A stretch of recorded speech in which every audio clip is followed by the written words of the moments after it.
আমার হাজব্যান্ড আমাকে বলেছে আমি নাকি অপচয় করি। তো আজকে আমি অপচয় না করে একটা লাউ দিয়ে এবং লাউয়ের খোসা দিয়ে মজার রেসিপি তৈরি করে দেখাবো। আসসালামু আলাইকুম এভরিওয়ান, সবাই কেমন আছেন? এখানে আমি লাউটাকে খুব সুন্দরভাবে কেটে নিয়েছি। আর আজকে আমি রান্না করব গরুর মাংস দিয়ে ছোলার ডাল। এর জন্য মাংসটাকে আমি ভিজিয়ে নিচ্ছিলাম। আর এখানে ছোলার ডালটাকেও আমি 2 ঘন্টা আগে ভিজিয়ে রেখে দিয়েছিলাম। আর এই হলো সেই লাউয়ের খোসা, যেটাকে আমি খুব মজাদারভাবে ভর্তা করব। তো প্রথমে এখানে আমি লাউগুলোকে খুব কুচি কুচি করে কেটে পানি দিয়ে সিদ্ধ করে তারপরে এখানে আমি তেল দিয়ে ভালোভাবে ভেজে নেব। তো এই ভর্তাটা একবার খেলে কিন্তু বারবার খেতে ইচ্ছা করবে। আর এই ভর্তাটা আমি কিভাবে করি সেটা আপনারা পুরোপুরি দেখবেন। এই তো এখানে আমার ভাজা হয়ে গেছে, না মুচমুচে করে ভেজেছি, না একদম খুব যে নরম আছে সেটাও কিন্তু নাই। এই লাউয়ের খোসাটা ভাজা হয়ে গেলে এরপরে আমি ভেজে নেব পেঁয়াজ, রসুন এবং কাঁচামরিচ।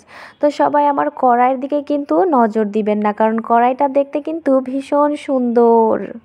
তো এগুলোকেও আমার লাল লাল করে ভেজে নেওয়া হয়ে গেছে। এবারে এর মধ্যে আমি যে উপকরণটি আজকে ব্যবহার করব সেটা হচ্ছে শুটকি। এর আগে আমি কালো জিরা দিয়ে এই ভর্তাটি করেছি, কিন্তু এবারে আমি কালো জিরা এবং শুটকি এই দুটো উপকরণই ব্যবহার করব। তো আপনারাও একবার এইভাবে ভর্তা করে খেয়ে দেখবেন কেমন লাগে খেতে।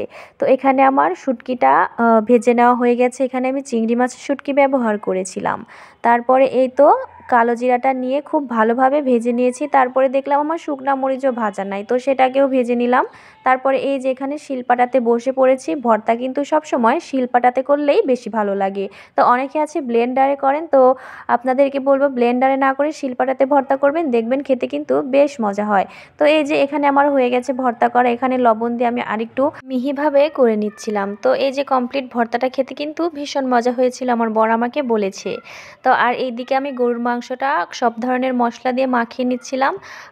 আদা বাটা, জিরে বাটা, তারপরে মরিচের গুঁড়া, হলুদ, ধনিয়া গুঁড়া, পেঁয়াজ, রসুন, মরিচ আর গরম মশলার মধ্যে দিয়েছিলাম এলাচ, দারচিনি, লবঙ্গ, গোলমরিচ, তেজপাতা। এই তো এগুলো যা যা দেয় আর কি।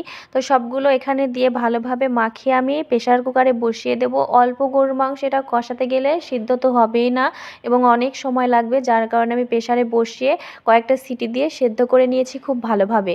তারপরে এই যে মাংস থেকে যে পানি বের হয়েছে, তখন আমি এখানে যে ডালটা ভিজিয়ে রেখে দিয়েছিলাম ওটা দিয়ে খুব ভালোভাবে কষিয়ে নেব। এই যে পানি শুকিয়ে গেছে এবং উপর দিয়ে কিন্তু তেল ছেড়ে দিয়েছে।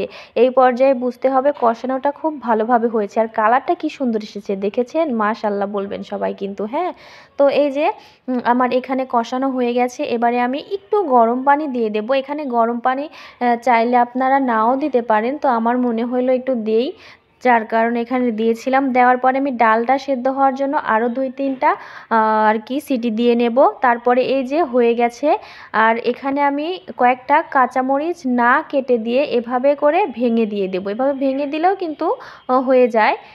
তো তারপরে এই যে এগুলো দেওয়া শেষ। এবারে আমি গরম মশলা দিয়ে দিয়েছি, মানে ভাজা জিরের গুঁড়া। এই রান্নাটা আমি আজকেই প্রথম করেছি এবং প্রথমবার করাতে যে এত মজা হবে আমি ভাবতেই পারি নাই। দেখতেই পাচ্ছেন কত সুন্দর একটা কালার এসেছে আর খেতেও বেশ মজা হয়েছে। তো এইগুলো রান্না করা শেষ। এবারে চলে আসব ওই যে প্রথমে দেখলেন লাউ, ওই লাউটা দিয়ে আজকে ডিম রান্না করব।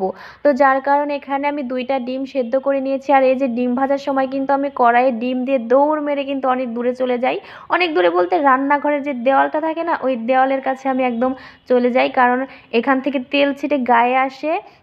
তো তারপরে যে ভাজা হয়ে গেছে, এবারে আমি পেঁয়াজ মরিচ দিয়ে একটু লাল লাল করে ভেজে এখানে যা যা মশলা দেওয়া দরকার দিয়ে দিলাম। দিয়ে দেওয়ার পরে খুব ভালোভাবে আমি এটাকে কষিয়ে নেব। মশলাটা যত ভালো কষানো হবে খেতে কিন্তু মানে তরকারিটা আরও বেশি মজা হবে।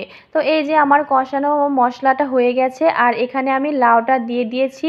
লাউটাকে কিন্তু এভাবেই কাটতে হবে ডিম দিয়ে রান্না করতে হলে। তো এভাবে ডিম দিয়ে কে কে রান্না করে খেয়েছেন অবশ্যই কমেন্টে জানাবেন। এখানে 1 মুঠো মসুরের ডাল দিলে খেতে আরও বেশি ভালো লাগে, কিন্তু আমি যেহেতু আজকে মাংস দিয়ে ডাল রান্না করেছি এর জন্য আর ডালটা দেই নাই। তো এই যে আমি ডিমগুলোকে দিয়ে আরেকটু হতে দেব। তো এখানে ফুটে এসেছে। তারপরে এখানেও এই তরকারিটাতেও আমি এই জিরা গুঁড়াটা ব্যবহার করব। আমি বেশিরভাগ তরকারিতেই জিরা গুঁড়া ব্যবহার করি, কেন জানি এটা দিলে আমার খেতে বেশ মজা লাগে। তো এই যে আমার রান্না করা শেষ। এগুলো এখন আমি একটা প্লেটে সাজিয়ে নেব। এই যে প্রথমে নিয়ে নিয়েছি গরম গরম ভাত, লেবু, সালাদ, তারপরে লাউ আর ডিম দিয়ে তরকারি, তারপরে এই যে ডাল আর মাংস মাংসের তরকারি, ভর্তা, ব্যাস হয়ে গেল দুপুরের খাবার।